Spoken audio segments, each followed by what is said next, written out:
Hey guys, how you doing? Cisco Harry, your boy. And I have been really getting into the Bible and into Jesus. He was a real person that came out down here, sent by God, foreshadowed in the Bible from the Old to the New Testament. And got my ex, Kate, who's going to be a lifelong friend of mine. And I'm very grateful for our union through Jesus, actually.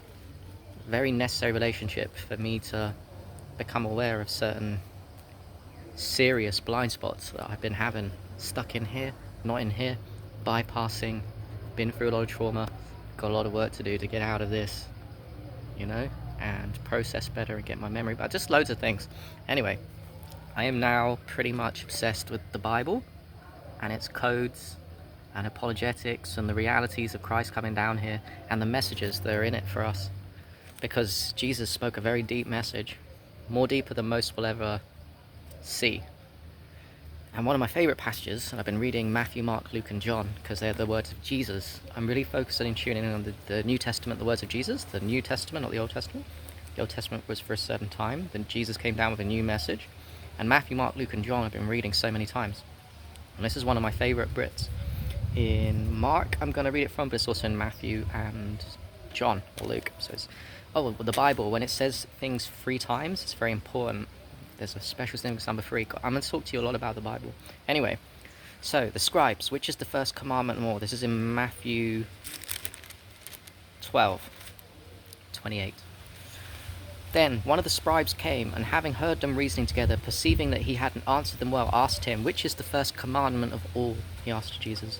Now Jesus answered him, the first of all the commandments is, the Lord our God, the Lord is one. And you shall love the Lord your God with all your heart, with all your soul, with all your mind, and with all your strength. This is the first commandment.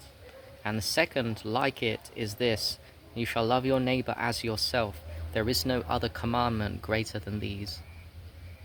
So meditate on that and speak at the universal message that Jesus is trying to tell you there. Love God with all your mind, heart, and soul, fully with your heart. Get in there. Love Him with all your heart. Number 1. And love your neighbor as much as you love yourself, from a place of deep compassion and recognition that we are all one. And there's levels on that, right? Some people don't even love their neighbors at all, on the base level. And then it's not finished. So the scribe said to him, well said, teacher, you have spoken the truth, for there is one God, and there is no one other but He. And to love Him with all your heart, with all your understanding, with all the soul, with all the strength, and to love one neighbor as yourself is more than all the whole burnt offerings and sacrifices. Now when Jesus saw that, he answered him wisely. He said to him, you are not far from the kingdom of heaven. But after that, no one dared question him. The kingdom of heaven. He said you are not far from the kingdom of God. Because Jesus told about the kingdom of heaven when we die. But the kingdom of God is right here, right now. And it's a lifetime's work to love God with all your heart, mind and soul. And love your neighbor as yourself. Your neighbor is a child of God. You are a child of God, to love your neighbor equally as much as you love yourself, to recognize that you're a child of God, they're a child of God, and that recognition pulls you, your heart, into deeply loving God. We are all made in His image. To love another so deeply, as much as you love yourself, is to love God, because it's the same thing. We're all one here. Amazing message. Peace.